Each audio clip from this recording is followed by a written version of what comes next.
4 seconds. That's how long it takes for a child to vanish without a trace. I immediately thought, oh my gosh, she was targeted. 4 seconds of distraction. 4 seconds that can change countless lives forever. Everybody knows the Amber Alert. This is an activation of the Amber Alert system. Arlington 911. I saw a black pickup and he grabbed the little girl and he took off toward town with her.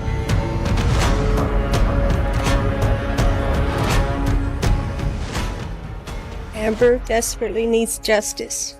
I'm not gonna give up on her. Never. Right now, as you're watching this video, somewhere in America, a child is being abducted. By the time we finish telling this story, 3 more will have disappeared. But there is something even more chilling. 30 years ago, when these kidnappings happened, the world stayed silent. No emergency broadcasts, no phone alerts, no way to mobilize an entire community into action. Just desperate parents and overwhelmed police officers racing against a clock they were almost certain to lose. All of that changed because of one 9-year-old girl.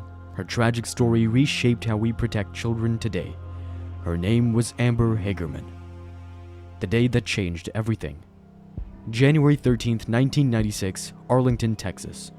The winter sun cast long shadows across the cracked pavement of an abandoned Winn-Dixie grocery store parking lot. The temperature hovered around 45 degrees, cold for Texas, but not cold enough to keep kids from playing outside. Especially not Amber Hagerman, who had just received her most prized possession, a brand new black and pink bicycle, a Christmas gift she'd been riding every chance she got. This particular Sunday started like countless others in the quiet suburban neighborhood. Amber and her 5-year-old brother Ricky had convinced their mother, Donna Whitson, to let them visit their grandmother, Glenda. It was a familiar trip, barely 5 minutes by bike, through streets they knew by heart. Streets that had always been safe. Streets where neighbors watched out for each other's children. Streets where nothing bad was supposed to happen. 3:30 p.m. Amber and Ricky pedaled away from their grandmother's house, heading toward their favorite spot. That empty parking lot where they could ride freely, practice their tricks, and just be kids. The sound of their laughter echoed off the abandoned building's walls as they raced each other in wide circles. 3:45 p.m. Ricky, tired from riding, decided to head back. Just 5 more minutes, Amber pleaded, her brown eyes bright with excitement. She wanted to perfect a new trick she'd been practicing. Ricky nodded and turned his bike toward home. Neither children knew these would be their final moments together. The kidnapping. Across the street, 78-year-old Jimmy Kevill was working in his yard. A retired machinist, Kevill was known in the neighborhood for keeping an eye on things. He noticed a black pickup truck circling the parking lot. Something about it made him uneasy. The vehicle moved too slowly, too deliberately, like a predator stalking its prey. What happened next would haunt Kevill until his dying day. The black pickup, which he would later describe as a 1980s or early 90s model with a short wheelbase and no chrome, pulled alongside Amber. A man jumped out and in one violent motion grabbed the struggling girl off her bicycle. Her screams pierced the winter air as she fought with everything her small body could muster, but it wasn't enough. The man forced her into the cab and the truck roared away, leaving nothing but a fallen bicycle and an empty parking lot. Kevill immediately called the police, providing crucial details about both the truck and the kidnapper. Male, either white or Hispanic, medium build, under 6 feet tall. His detailed description would become the foundation of a massive manhunt that would soon grip the entire nation. The response was immediate but, as investigators would later admit, woefully inadequate for such a crisis. Local police flooded the area, the FBI was notified within hours, but in 1996, there was no standardized system for responding to child abductions, no way to immediately alert the public, no infrastructure to turn every pair of eyes into a potential witness. The first 24 hours after a child's abduction are crucial. Law enforcement calls this the golden window, the period when the chances of recovery are highest. But without a way to quickly spread information to the public, these precious hours often slipped away in bureaucratic silence. For 4 agonizing days, Amber's family lived in a nightmare that no parent should ever face. They appeared on local news stations, distributed thousands of flyers, and begged anyone with information to come forward. Donna Whitson, Amber's mother, would later describe these days as living death. January 17, 1996. A man walking his dog made a discovery that would confirm every parent's worst fears. Near a creek bed in North Arlington, less than 5 miles from where Amber was taken, lay the body of a young girl. The autopsy would later reveal details too horrific to share, but one fact stood out. Amber had fought until her last breath. The community's reaction was immediate and overwhelming. Grief turned to anger, anger turned to determination, and in that determination something unexpected was born. An idea that would change how America protects its children. Diane Simone, a Fort Worth mother who had never met the Hagermans, couldn't shake the thought that things might have ended differently if there had been a way to alert the public immediately after Amber's abduction. While watching coverage of the case, she remembered how quickly information spread during weather emergencies through the emergency broadcast system.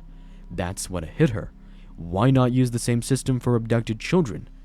Simone wrote a letter to KDMX radio station with her idea. Station manager Bruce Morrow didn't just read the letter, he saw its potential to save lives. But implementing such a system would prove far more challenging than anyone anticipated.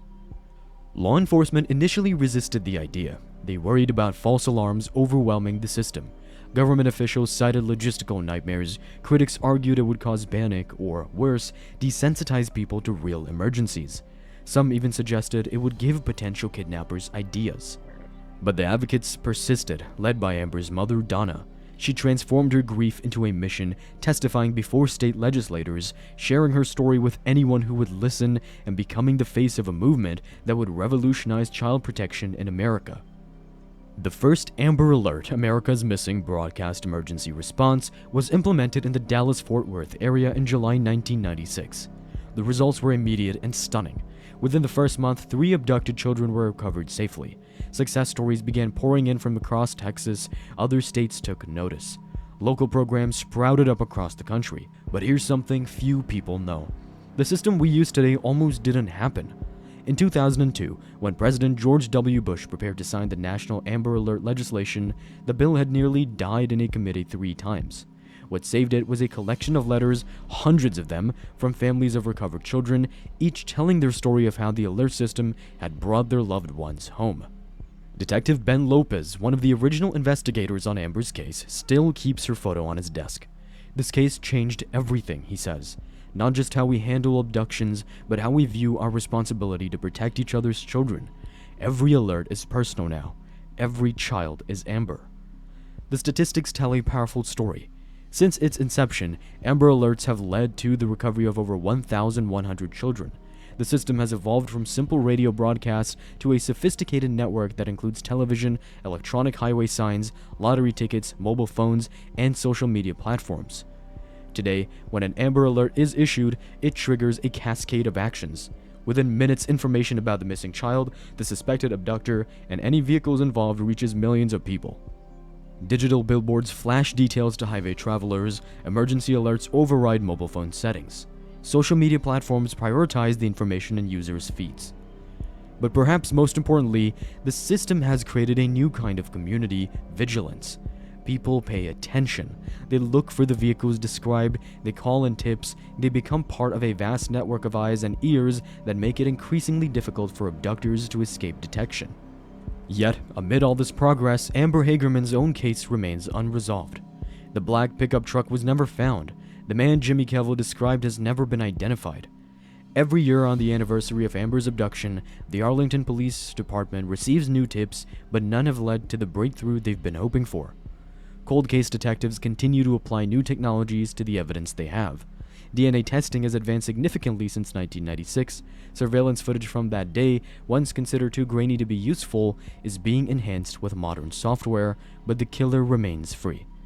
Think about this. Every time your phone emits that distinct alert tone, you're hearing Amber's legacy. Her story continues to save lives, even though she's gone. Her mother Donna now speaks at law enforcement conferences worldwide. I sometimes wonder, she says, if Amber knows what she started, if she knows how many children she's saved. But there's something else about this case that few people know. In the days following Amber's disappearance, investigators discovered a pattern that changed how they understand predatory behavior.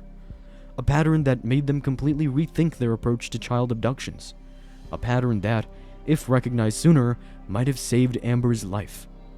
What was this pattern, and why has it been kept quiet for so long?